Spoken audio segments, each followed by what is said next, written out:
Hi, I'm David with EV World News. We're talking about electric vehicles, green energy, and the stock markets. And it's Wednesday, and I'm here with our resident engineer, Mike Herszog. How's it going, Mike?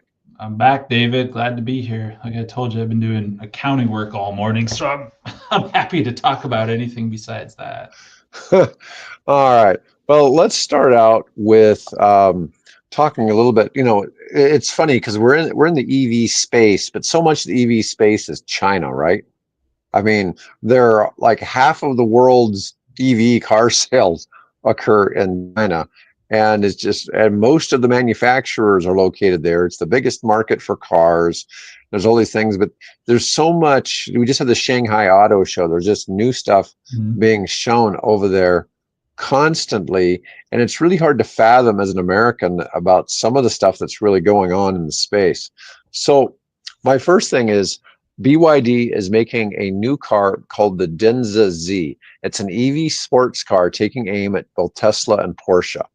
It features a tri-motor system and AI-powered steer-by-wire.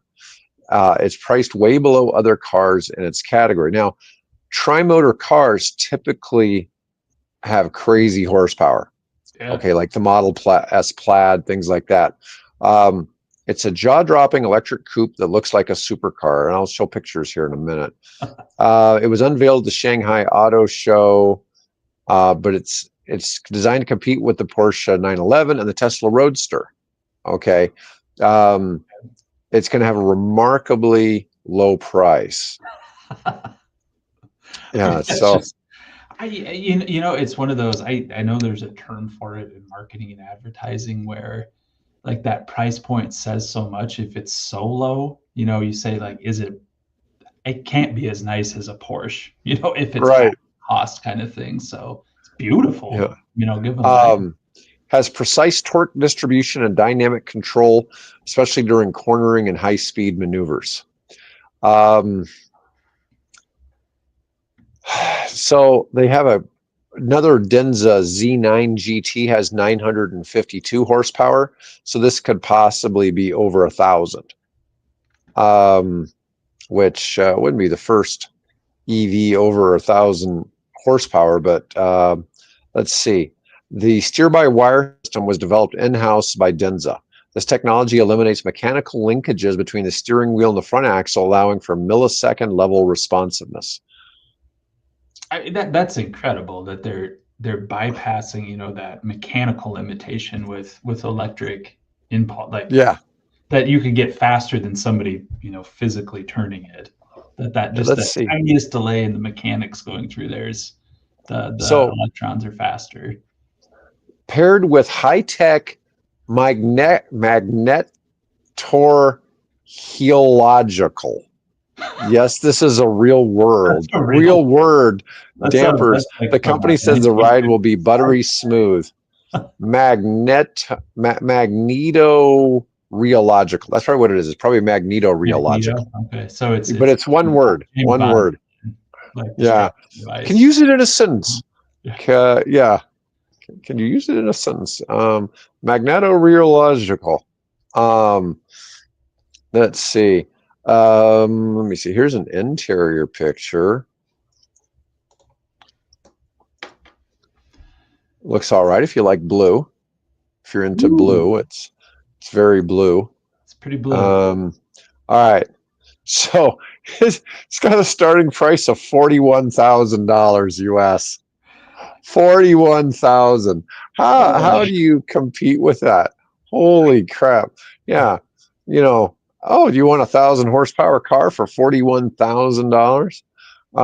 Hell, even if you paid 100% tariff on that damn thing to bring it to the US, that's still only 82 grand for that.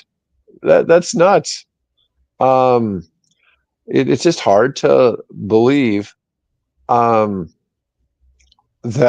they can produce a car with that kind of power. It's crazy. I saw a video and it was on like luxury handbags, and it was somebody doing a comparison of like a Coach bag or Dior, something really fancy. And they use this fancy thread, and it's imported from Italy or wherever they make thread, and this type of leather and everything. And like the cost of materials was $2,000, but they charge you $20,000 just to put this logo on it. So it was this guy basically saying, like, I will make you this luxury bag for a tenth of the cost because that's all these materials. Yeah, they're expensive materials. Like it's legitimately nice. So I wonder if this is BYD breaking that. Of like, honestly, we can do the same thing and no, it's not going to have a Porsche logo on it, but it's going to perform the same. Well, think about this. The most expensive part of an EV has been the battery, Yep. but that's not continuing to be that way, right? So Mm-hmm. electric motors aren't really, crazy expensive. Yeah. And so it probably isn't a crazy amount of money. It's just like when we were looking at some of those things about making your Tesla faster. Yeah. These things that where people could add 150, 200 horsepower to their Tesla. It was like $1,500. It was not much. Yeah. It was Yeah, it wasn't no really entry. a crazy amount of money. Um, you know, it's amazing what they're doing with some of that. I've got a couple of articles about China today. Nice. Um, The so, last one on that, I will say, you and I have been doing this for a year and a half. You've had me on for a year and a half. You've been doing it a little longer. It's when we first started, I'd heard of BYD and it came up and more, but just talking to random people about EVs, I have heard BYD come up more and more in conversation from people. What about this BYD out there? So it's been fun from my seat back here to watch that company just blow up and go oh yeah, from this not novelty. I mean, they've been huge since I've heard about them, but become a household name almost in the US, where people are like, oh yeah, yeah, BYD, they're the ones making those cheap, amazing cars. Yep. yeah, that we can't buy here. Yeah. Yeah, yeah. Um, That even I don't Biden know. put tariffs on. Like, yeah, we can't do that. That's gonna kill us. Yeah, well, folks, they're doing a 90-day window of not tariffing the crap out of the Chinese here. So you better order your 1,000 horsepower Chinese car now, or you can get it for 41 grand. I mean, it's just nuts to think that that's cheaper than like a base Model Y. Yeah. I right? I mean, that's incredible. Yeah, yeah. BYD keeps pushing the boundaries. I don't know what Warren thinks of their ownership in that, but it's certainly provided value back to Berkshire Hathaway. Mhm. They could take the rest of that 400 billion they're sitting on, and maybe they could buy a bunch more of it. I mean, it's just kind of funny. I mean, I think BYD is a safe bet. Um, you know, Joel, I think one of the things you see, and this is part of the Chinese strategy, is if they can dominate an industry where they almost have a monopoly in it, yeah, then you can increase margins, 100%. and I mean, that's that's pretty common. monopolistic That's yeah, behavior. that's That's what you that's do. exactly how that works in Mhm. economics. And it's sad to say the Chinese are not fair players on the global market. They do things to intentionally devalue their currency so it makes their products more affordable in other countries. And so what it does is it increases their exports. So they have a greater trade balance than, the US has this imbalance, especially with them. What is it? We have a $1.8 trillion trade I imbalance don't know. currently I'm with the world, and got 1.2 trillion of that is China. yeah. So the rest of the world is only 1/3 of the trade imbalance. We don't sell a whole lot of product to China, so it's one of those things that Trump is hoping to change. I mean, we Mhm. sell them soybeans. I think that's like the main thing we sell them. Ag's the big one. Ag What's that? and Yeah, bourbon always comes up. That's yeah, always one that bubbles up to the top. That's a big export, yeah. surprising for us. They like their alcohol. Mhm. China is the number two whiskey and bourbon market on the planet, Yeah, behind India. it's So, wild. Yeah, yeah. I know yeah, that's somebody if told me that years ago. Like if you want to buy an old bottle, do it now because they've gotten a taste for it over in Southeast Asia. So and they have a lot of disposable income for the people that are going to buy it. So they're going to disappear.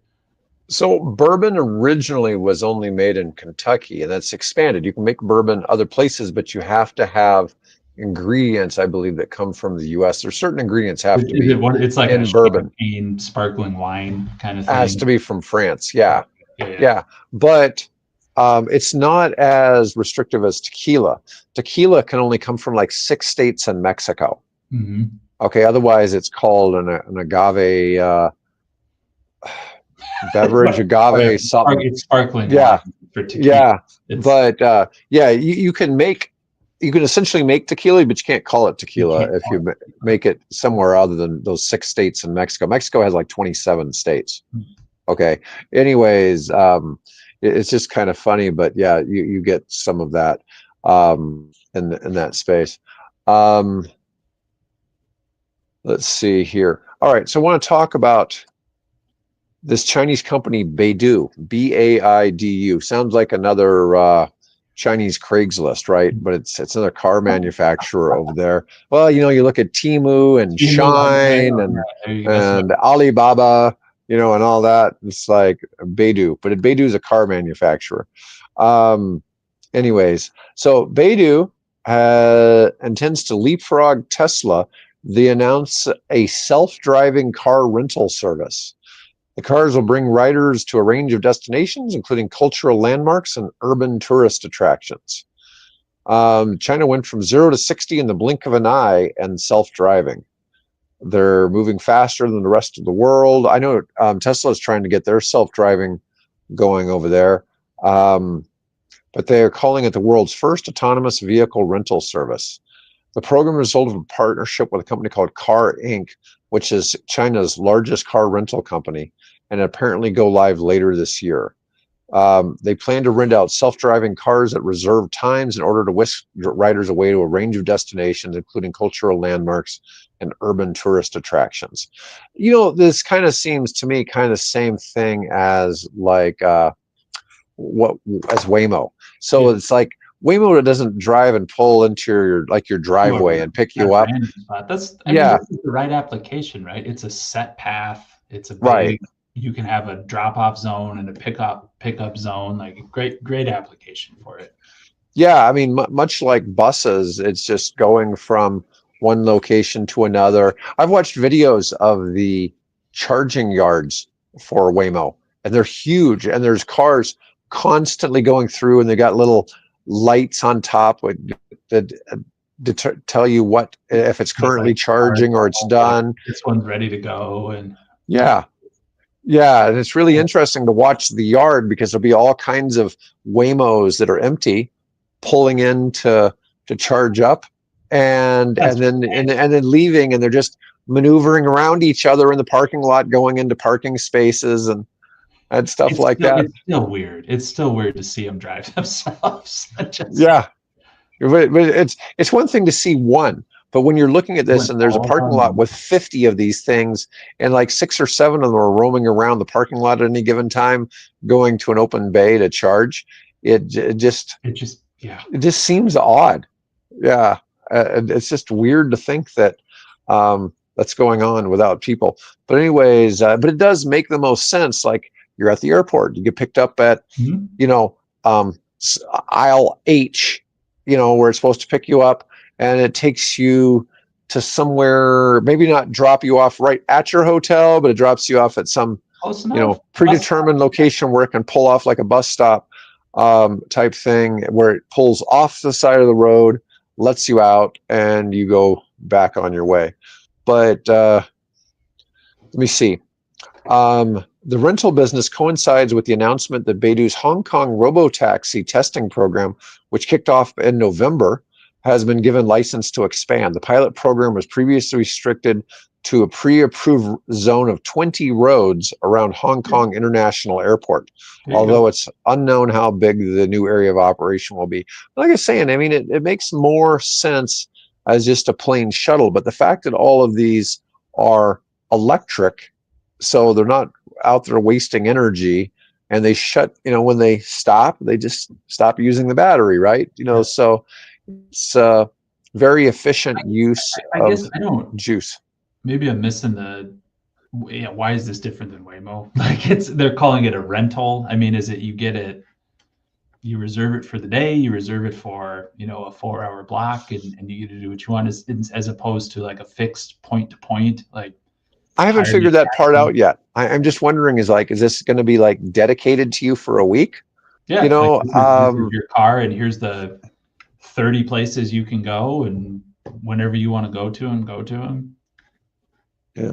So while the US is lagging behind, China has had over 200 autonomous buses, 1,500 robo-taxis, 1,000 self-driving trucks operating as early as January of 24. So, or like No, no. 17 months ago.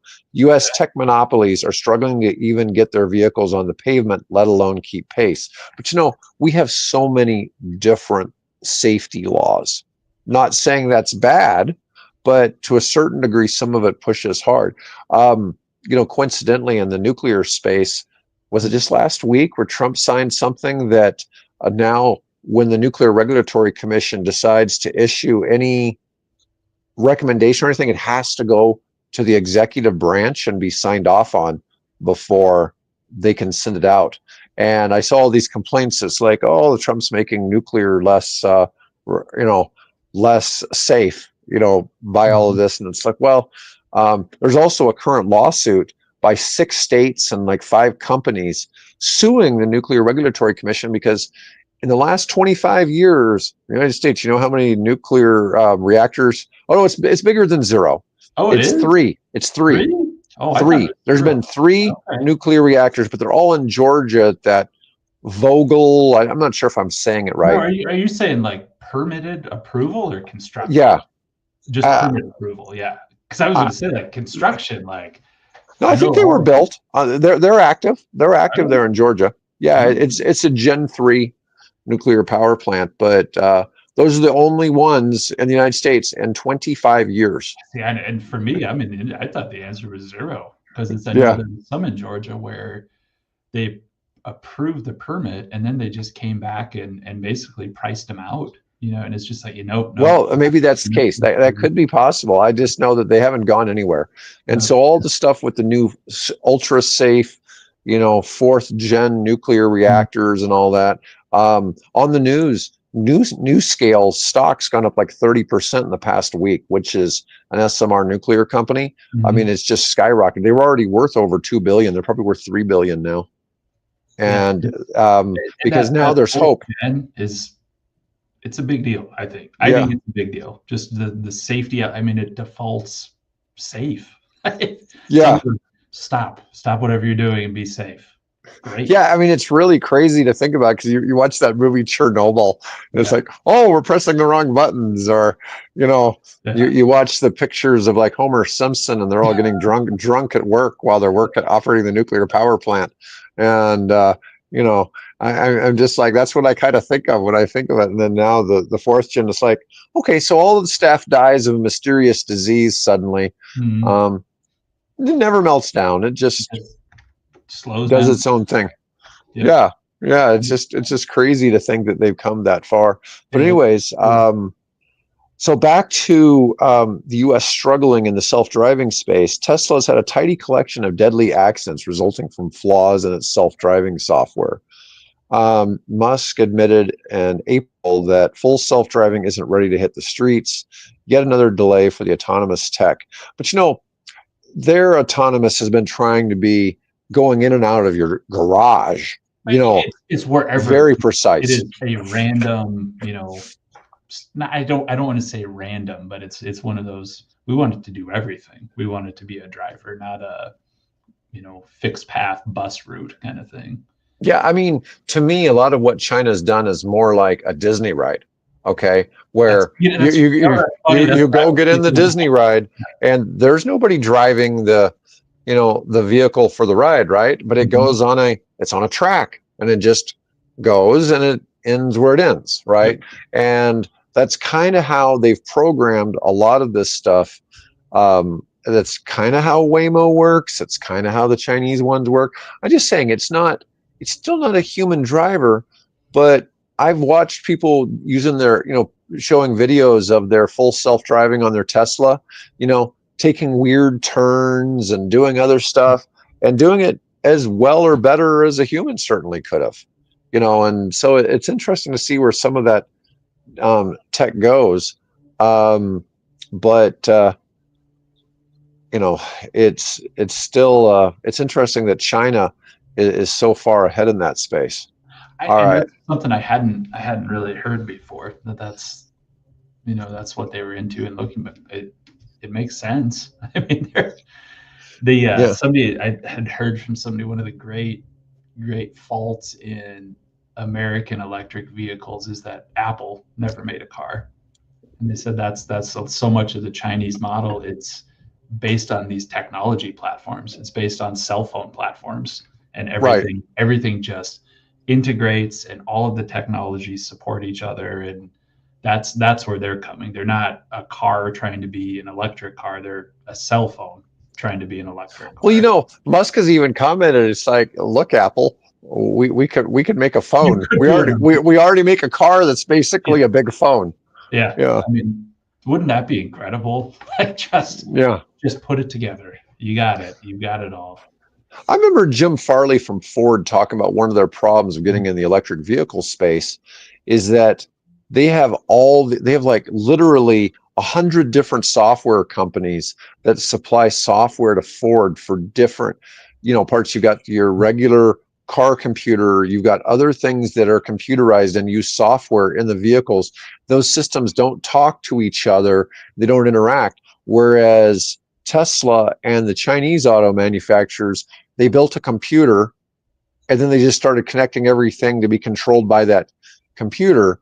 And he said, and Ford hired their own programmers inside. So now in the electric side, that they're trying to make it so that they're not doing the same thing that they're Yeah, doing with the gas cars, where they have their own software, they control that, but they're years behind Tesla and the Chinese. yeah. And you look at it. They don't So you talk. look at Yeah. Xiaomi as an example. The big Chinese cell phone manufacturer is selling hundreds of thousands of EVs now, and they're selling them at a ridiculous price. Mm-hmm. They got that one that looks like a Porsche that sells for 30 grand, and it's just nuts. I mean, they've delivered hundreds of thousands of those, Yeah, and cell and phone company. Yeah, a yeah, cell. it's a cell phone company decided to, as a side gig, make that. But Apple was in the EV space for a bit, but they were trying to do, I think they were really targeting full self-driving. They never Mhm. really came out with a car There was and brought just it a to couple market. years ago, right? They pulled out. It was kind of a formal It's announcement, like, maybe a year. yeah, It's not been long. we're backing out of it. It hasn't been that long. Yeah. So that was kind of surprising. All right. News broke Monday that the used EV rebate will most certainly be ended as of December 31st this year. Of this year for So the this year. will probably, so there was worries it could get cut anytime, but it looks like it's going to be good till the end of the year. I mean, as more and more Teslas come off lease, there's so many. I mean, the guy from EV Auto, he was saying that April was the best month they ever had, Really? and I mean, like a 60% increase. Wow. Okay, Those are going and to be such a nice used car going oh forward. yeah, yeah. Teslas. Think about that. You get a car that should be able to run 400,000 miles. You get a used Model 3 for $25,000. It's probably got 50, 60,000 miles on it, Mhm. and it's got 5 more years of warranty. Yeah, Kind of thing, because they have 8 year, depending on which model it is. If it's just the very base model, it's 8 year, 100,000 miles. If the eight, it's still 8 years, no matter which one it is. But the higher the trim level, you get like another 20,000 or 50,000 miles on the battery warranty. But if it hasn't busted in that first part where it needs to be replaced, yeah. If you're it's not probably on going to the go past back side, 300,000. yeah, you got Yeah. them. Yeah. So, I mean, it's pretty astounding. Um, so in the used car dealer space, here's what, this was something I was reading on LinkedIn from the CEO of Recurrent. Recurrent's one of those companies that creates software to measure the life of the battery in a used car. Hmm. Okay. It's a little different than what the guy from Voltus does, Yes. but it's kind of similar. But For used EVs with limited range and less accessible charging options like older Leafs, i3s, Fiats, the bottom likely drops out on prices because right now there's an artificial like $13,000 where you still can get the max $4,000 discount that's preventing them from going any lower than that. But as soon as that goes away, that's gonna yeah. So those gotcha. Yeah, those are probably going to be able to be picked up for like $5,000-6,000. Crazy. Yeah, so you're going to have that price really fall. But those are the ones with less than 100-mile range. But I mean, as far as having a car for your kids to drive to school, grocery getter, go pick up the kids, go get groceries, drive around the city. Yeah. I mean, you look at Bill, his Fiat 500e.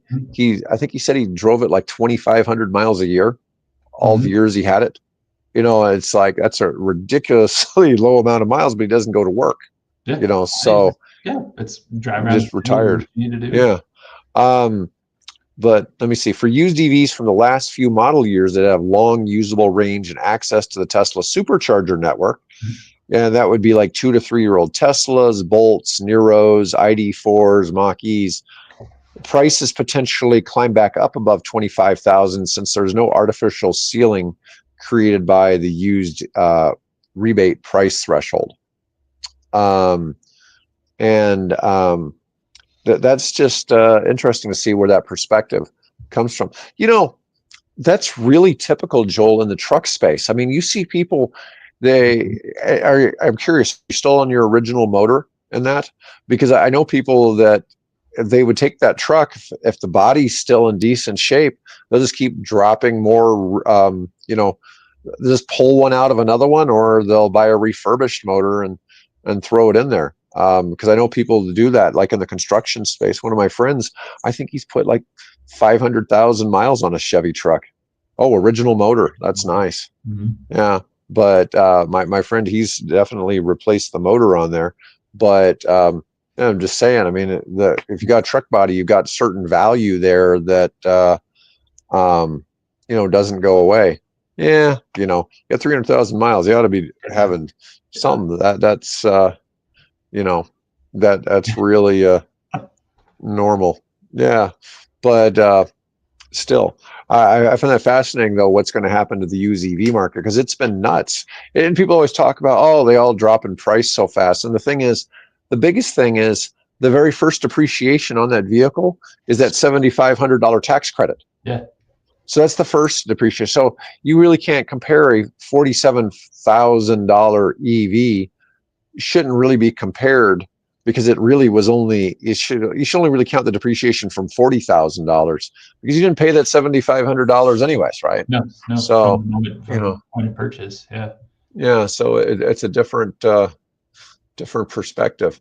Let's see. Okay, so I've always liked to make fun of the Toyota Busy Forks, right? Because it's had such a goofy name. So they've really wised up. Now for 2026, it's just going to be called the BZ. Yeah, it's just going to be called Busy. Do you ever know what BZ is short for? It's battery 04. Zero emission something. Yeah, but people called it the Busy Forks.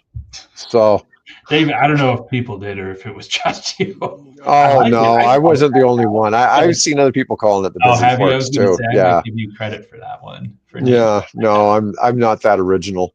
But it lacked a little bit. It was only like a 250-mile range. They've upped it to 314 now. And, and they're not terrible looking. I mean, we got somebody who watches the show regularly and comments that I think they have a Subaru Solterra, which is the same car, and it's not bad looking. I don't think not a bad looking vehicle at all. It's always been a little bit overpriced for having 250 miles of range. It would never make sense to have bought one of the older ones versus a Tesla Model Y. It just, even if you're a big Toyota lover, it made it a tough argument. But the Busy Forks was never a big mover for them, and they feel maybe it was the confusing name, maybe it was the poor range. I suspect it was more the poor range than anything else.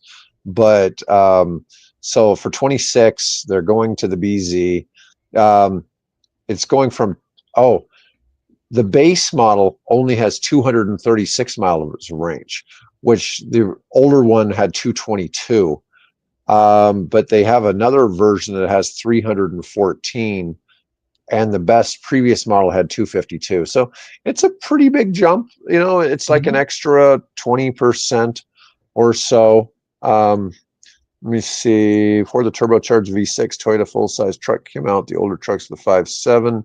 Those are 500K to million-mile motors. I've been watching for one local, lasts me the rest of my life. There's a few really notable vehicles over the years. It's the Lexus GX460, SUV, the large SUV. Ones of those like from 2008 to 2010. I know people that drive those things around, and they still look great, and they don't seem to wear out. There was a Mercedes made, I forget what it was called, like late 80s, early 90s. People drove those past 500,000 miles. There's been some crazy vehicles, very specific ones with very specific motors that have just had nutty reliability. That full-size truck motor is probably what's in that Lexus too. It's probably the same motor. But I'm just saying, there's been some really specific motors over the years that have just been super reliable, but out of literally hundreds or even 1,000 gas engines models that have been made over the past, let's say, 30 years, there's like 3 or 4 that just absolutely stand head and shoulders above everything else. Yeah, so for reliability and all that. Because you don't usually think of Mercedes when you're thinking reliability, but one of the problems with the Mercedes isn't that the cars aren't well made. It's that when people buy them used, they can't afford to maintain them to the standards that they're supposed to be, because they're such an expensive car. And the thing is, you have like a Toyota versus a Mercedes, you may have 3 times as many moving parts to create all of that, just that ride and handling and everything. They have all these specialized parts in there, and you just have a lot more to replace. More opportunity for failure. Yeah. That's one of the reasons why EVs are such a treat, is because they've cut down the number of moving parts in the vehicle astronomically. Yeah. And there's just not a whole lot that can fail in one. Let's see. So the new BZ has an NACS charger, so you can use the Tesla network. Cool. It charges up to 150 kilowatts. That's kind of on the lower end, isn't it? 150 kilowatts. Yeah, on the charging. Let's see. The base model has a 57 kilowatt hour battery pack. But the long range one gets a 74 kilowatt hour battery pack, and it's a little bigger. Yeah, that's in line with everybody. The bigger battery pack also has more power. They going from 200 horsepower to 228 on the base model. The all-wheel drive gets 338 horsepower.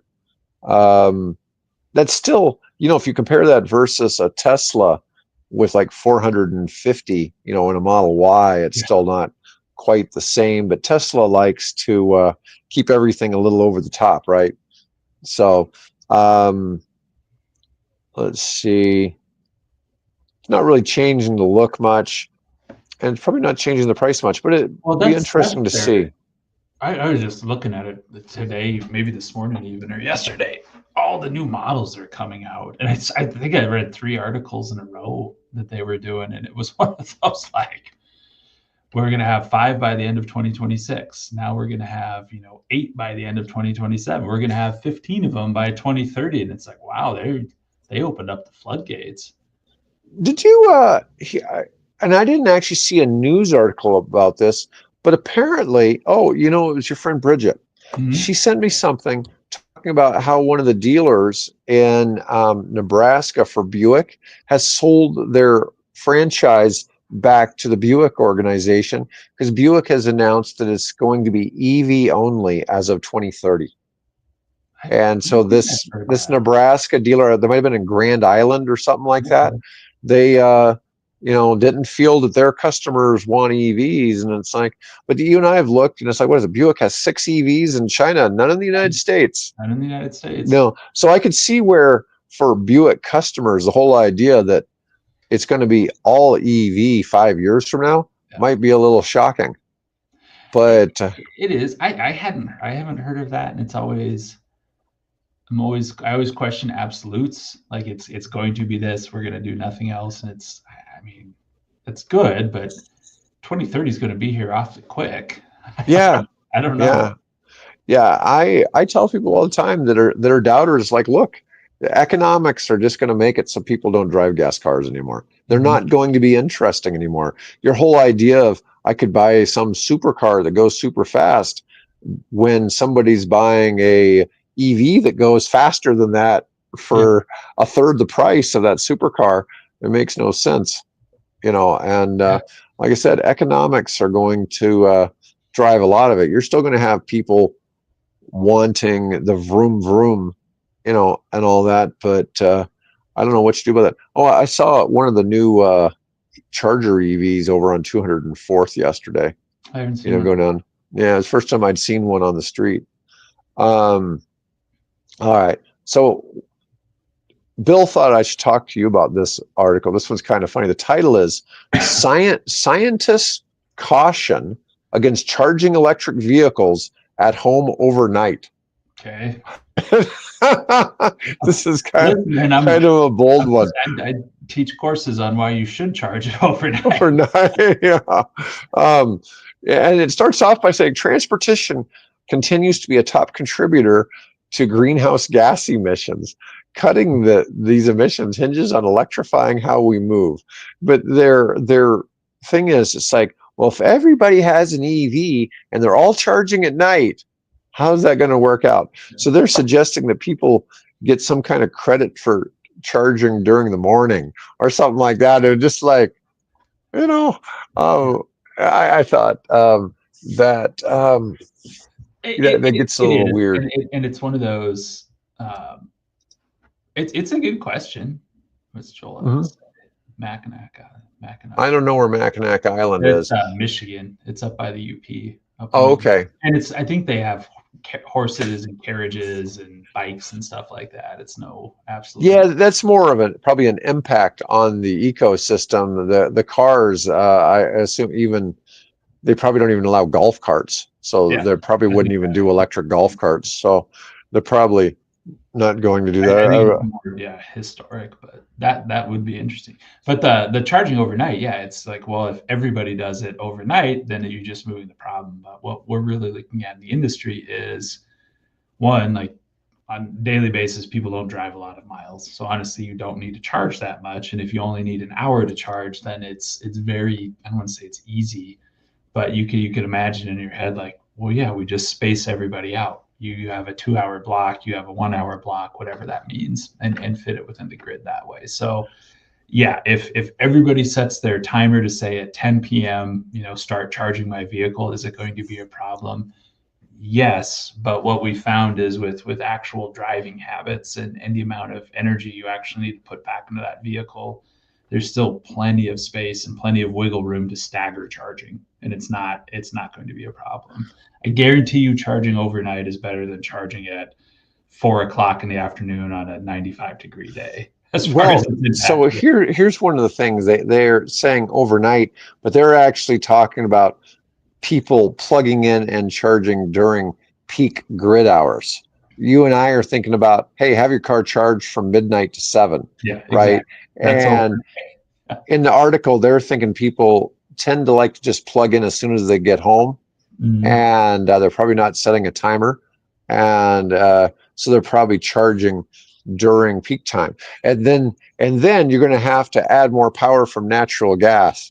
I had somebody yesterday say, I think it's funny that people have to use burn coal to charge their EVs. And it's like, you do know that coal consumption in the United States is only 18% of US power generation now. It's It's fallen falling off again. the cliff, just Yeah, falling off it's the cliff. it's going away. It's on its way out.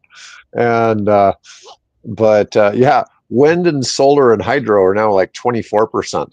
So it's climbing. Just in the 2 years I've been doing the show, it's gone from like 18 to 24. I So saw a study. It was by I think the International Energy Agency, and they said mhm, in almost every single jurisdiction in the world, it is cleaner to use an EV than a gas car, based on mhm. coal composition, natural gas, wherever that electricity comes from.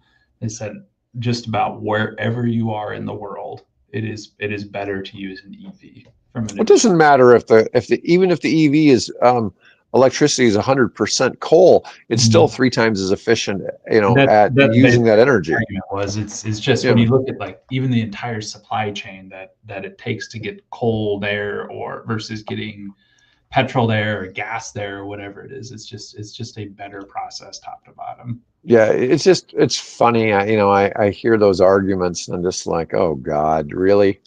It's like that's so dated. It's such a Mhm. dated argument, and it just comes from a clear understanding of how things work. Um, but anyways, I just thought it was just kind of funny. It's like a new study in applied energy from Stanford University sounded the alarm. We must move away from our current model of overnight home charging, the researchers argue. Without change, the rapid growth in EVs could do more harm than good. These are the same people that protested Tesla in Germany because they weren't green enough. Yeah, this it's Okay. it's so many of these things like on the surface, great thought. Like people in the industry, yeah, we thought about that, 10 to 15 years ago, and it's been top of mind. Like, yeah, you can't just shift everything to the same moment in time. You have to space it out. And what we're seeing in practice is with battery charging efficient and just how people drive, you can shift and space everything out. Well, it's funny how many people think that people in the EV space haven't thought of all this like years Yeah, ago. Like, oh, this is some new idea. There's this problem. It's like, yeah, that hasn't been a problem in years, yeah, and it's really kind of funny. But we all realize there's big problems with the grid, right? oh yeah. And there's inherent issues with the grid, and you know, it's just like, yeah, don't point fingers at EVs. We No. we're just look at that data center down the road that's going in. You know, enjoy your AI while it still has power. Yeah, there's and we've talked about before, the numbers are just mind-boggling how big these data center loads. I mean, you're talking the amount of power draw that a 100,000 person city would have in a quarter section just because of these data center loads. Just mind-boggling if you've been in the industry for a So while. that'd be 100,000. That'd be about 100 megawatts then. Yeah, I mean Yeah, it's that's a about crazy 100 amount of megawatt energy unit. for one data center. Yeah, and it's just one building, one data center building, and what these are. I mean, it's insane how much power they're. Taking 100 megawatts in one data Yeah, center. more than that. I mean, they That's a can get lot of juice. 500. I mean, it is just wow. That's incredible. Yeah, I can't remember which state. I don't think it was Nebraska. Is it Nebraska that's got the 1.2 gigawatt shortage for data centers right now? Or was it Um, Ohio? It was one. it's probably that big of a number. It's probably Ohio. Yeah. Yeah. I remember Nebraska. It was still pretty big. I think it was still if Nebraska was number two, it's still at least like 400 or 500 megawatts were short for this year or Yeah, something like that for capacity. I mean, some of it just gets Nebraska is insane short. amount. Where we're at, it's in the middle of the country, the Southwest Power Pool, and they're short and having issues. But just east of here, well, a little farther east, it's the PJM Marketplace, which is like your Rust Valley, your Ohio's, places like that in Mhm. Pennsylvania. Um, their data center numbers just dwarf what we're seeing in this area. I mean, it's their market's a little bit more evolved and a little bit better. I would say a little bit better run than where we're at, and Mhm. they're just exploding. We think we've got it bad. It's been insane in those parts of the country.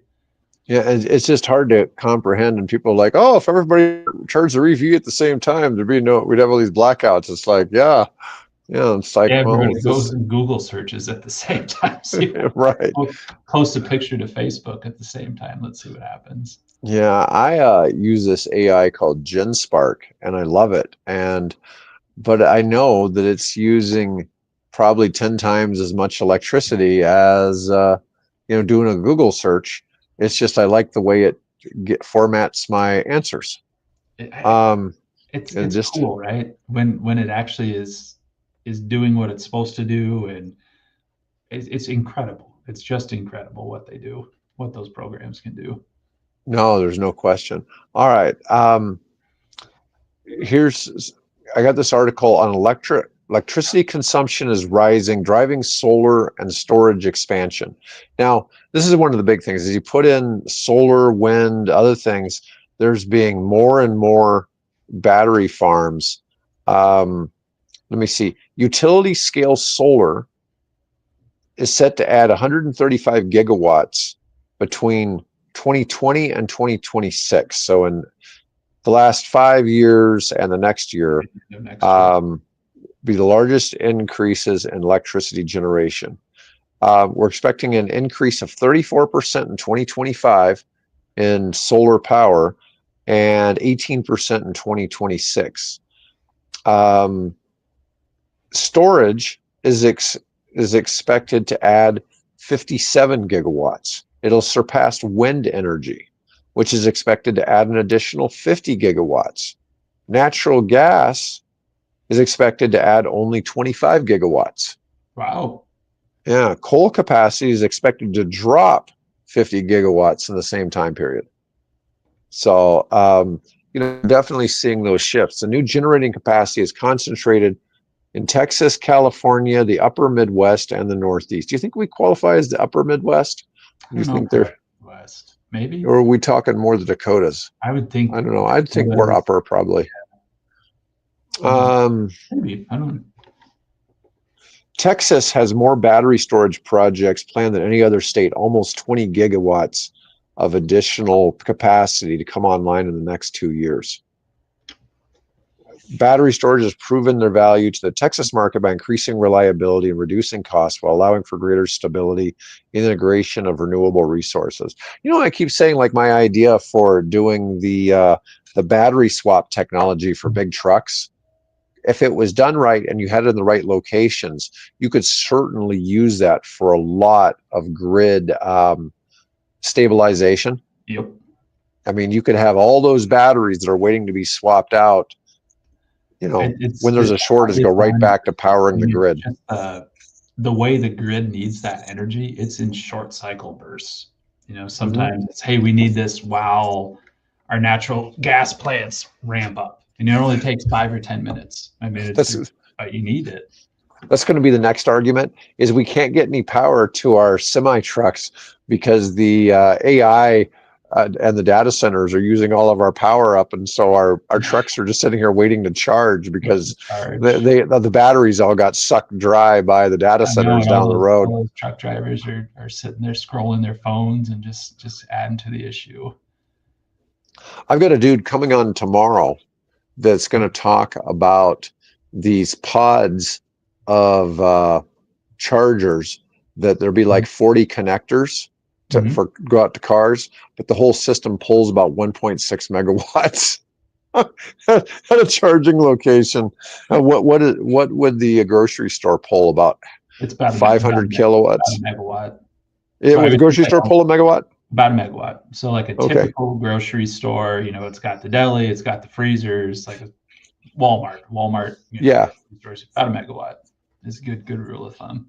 yeah, but his uses 1.6.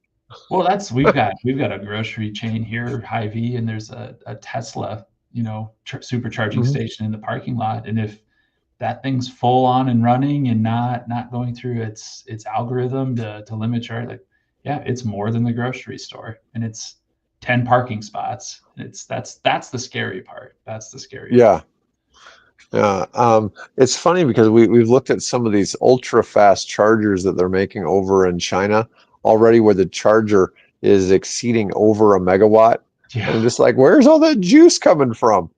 You that's know, that's a lot of downstream it, power. it's a lot. That's a lot of power in short little bursts. That is, from a grid planning standpoint, is the exact opposite of what you want to see. Yeah. That's the only negative really to all the renewables and EVs is that it is bursty energy production and bursty energy usage. I mean, you really have to have the battery storage to go with it to really make it, Yeah. Oh, yeah. really make it play out.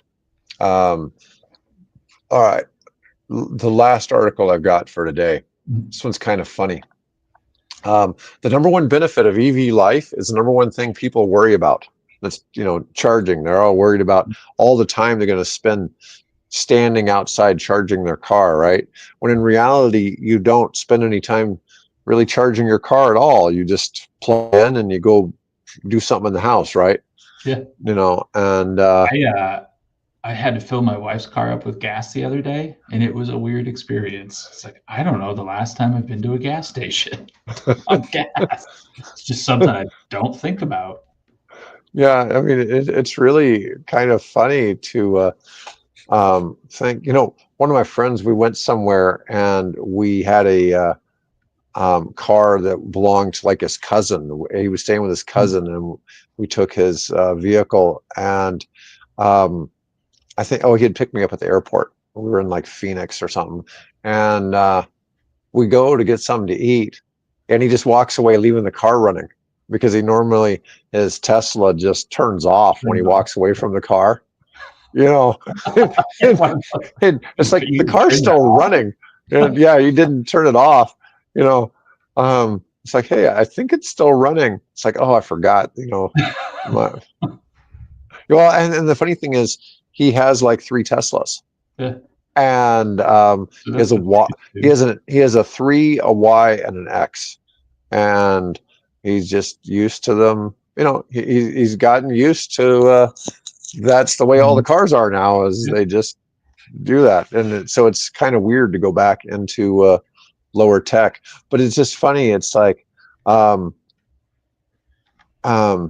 how long does it take them to charge their vehicles? And they usually respond with something like about 5 seconds. And some of them had actually timed how long it took them to plug in the charger. And people assume you're standing next to your car the whole time, like holding your hand on the nozzle while it's charging. It's really kind of a funny thing to think that people think that. I know going on road trips, if you're really going to spend a lot of time charging, you just time it so you're going to get something to eat. You're going to stop and eat. You're going to use the bathroom. You're going to want to stretch your legs anyway. I mean, it's not crazy. And there's apps. I mean, there's people who plan that out. Like, this is, pick where you're going to stop. You're going from this point to this point. You're going to want to stop here and here.